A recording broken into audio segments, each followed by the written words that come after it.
in that Boston College game, and where is he in terms of where you see him fitting in? Yeah, I mean, Adonis has had a good camp,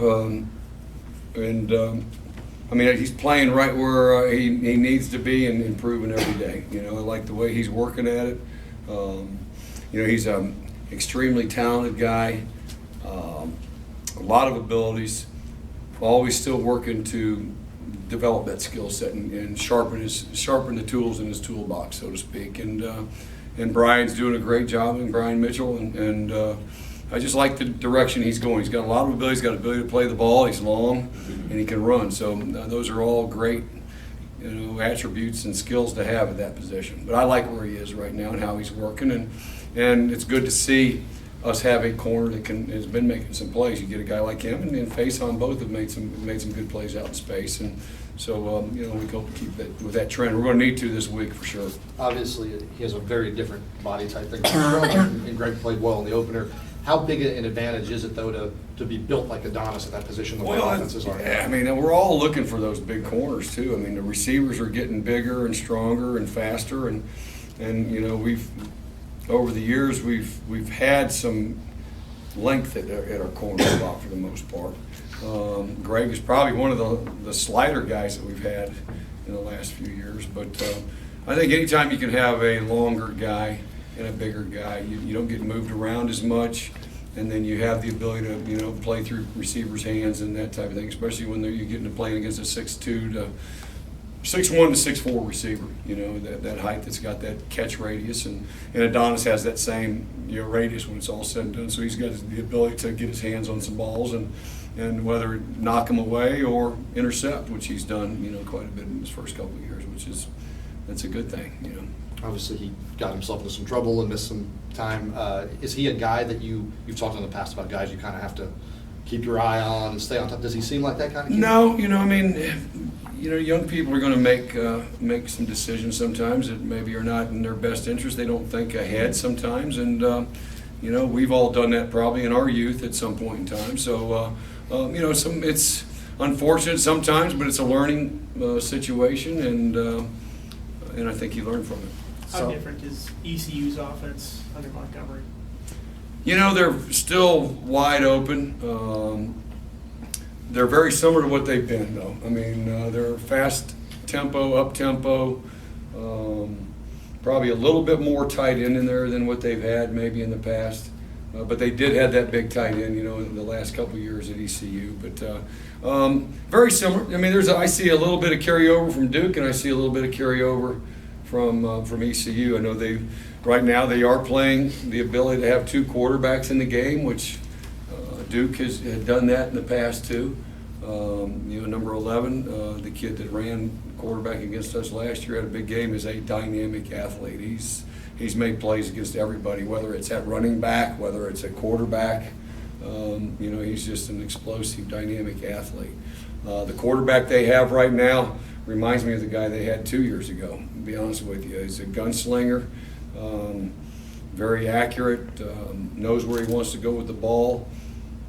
He seems to be a very mature kid, and a lot of poise. And then I think, you know, I personally think this is, other than you know, I think their backs are very, very good. I don't want to slight them, but these will be the best core of receivers that we have faced today. And so, and like I said, I think the quarterback's a very talented football player and throws the ball well. So anytime you have that, you've got abilities to, you know, create some plays. Start with the not fun stuff. On the kick return that they broke, one, did the penalty, the block in the back, make a big difference, or was that going to be a problem? Yeah, I mean, it affected the play some. Obviously, you don't like to see what happened.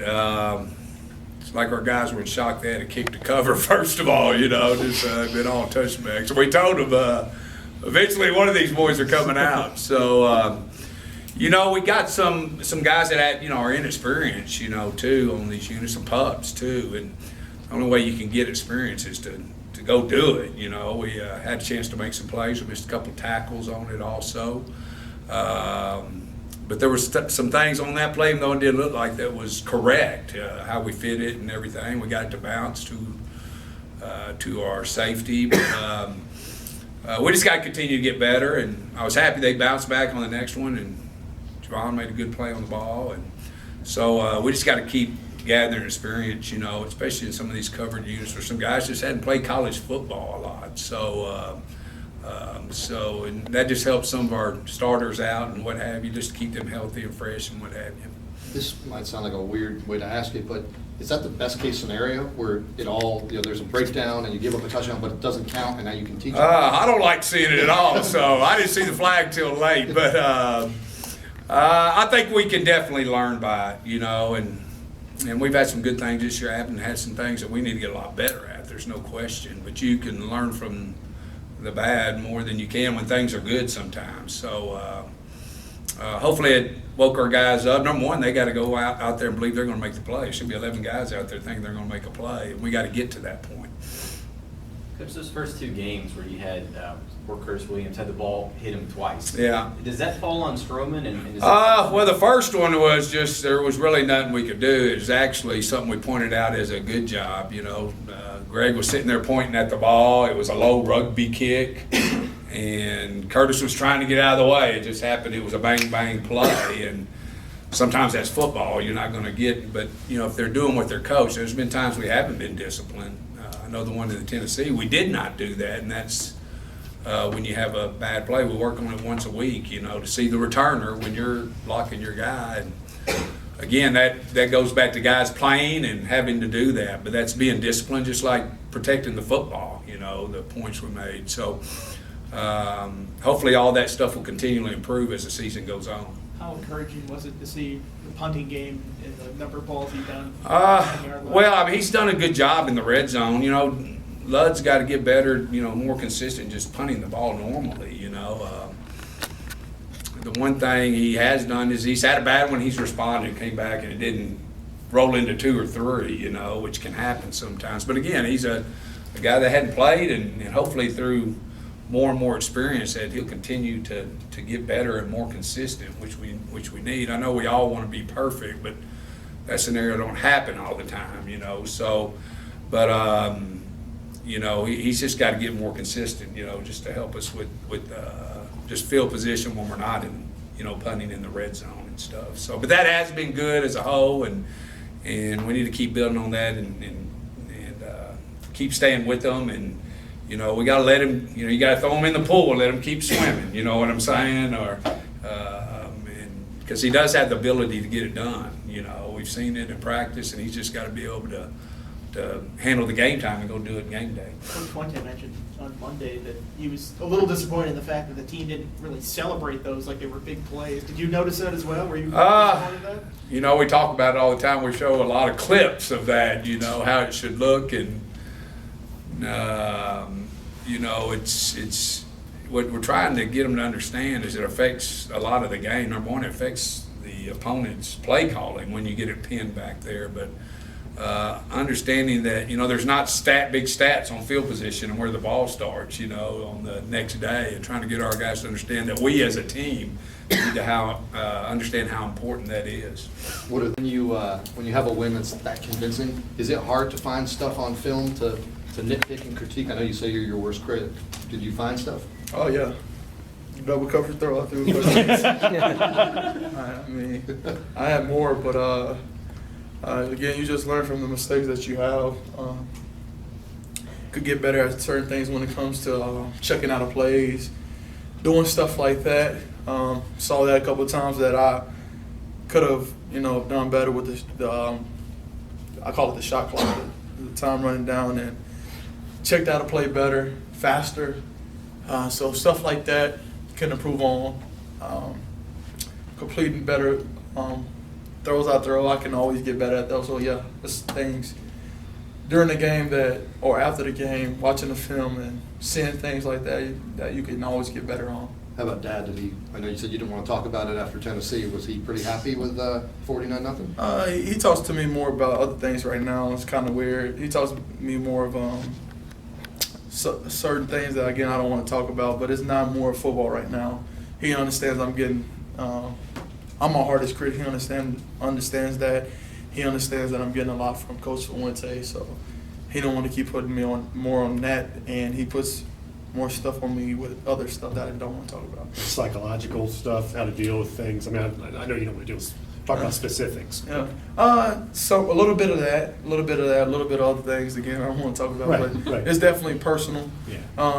How to be when things when things start to arise. How to handle good and bad. So. How to handle Norm's questions. How much confidence do you have as an offense coming off a performance like that? And, 3 games in, it seems like the offense is coming together. How confident is the group right now? To be honest, I don't know. I really don't. I know that we just got a new playbook, so to speak, for this game against ECU, which has a lot of talent.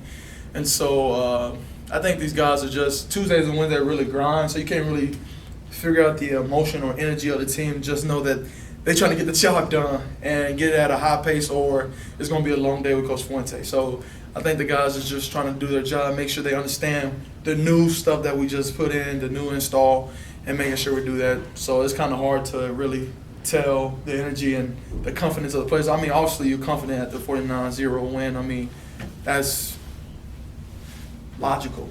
But I don't know to what extent.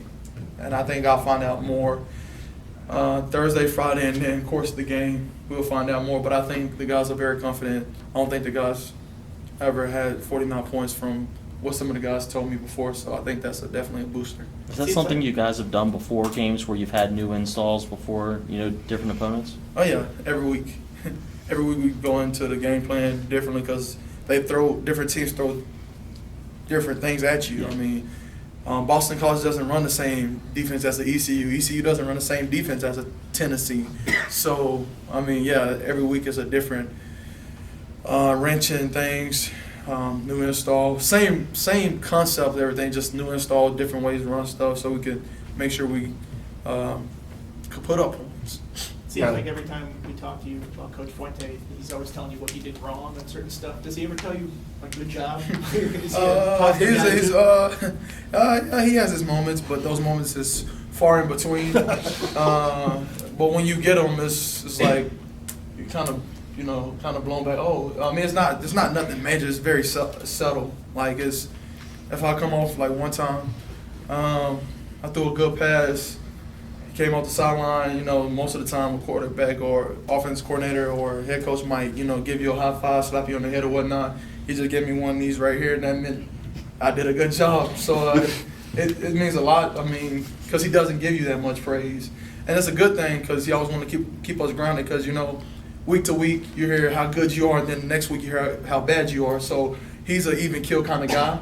He makes sure that we understand that we have business we need to take care of. We have goals that we need to accomplish, and he won't let us waver from what we need to accomplish. So I love it. I'm used to that. Again, my father doesn't give me that much credit. He might talk behind my back and tell me how good I am, but he won't tell me in my face. He won't tell me how good I've done as a son. So that's how I feel with Coach Fuente. We'll get this one out of the way. You had that one play early in the first quarter where you missed the block and Trayvon got lit up. I saw when watching you kind of started to walk towards him and then kind of walk away. What do you do in a spot like that where you missed one and he kind of paid for it? As a teammate, you understand that the guy is trying to, block for you and do what he's coached to do. In that situation, the guy from Boston College just made a great play. And, I talked to Trayvon out there and he understood and, we're cool.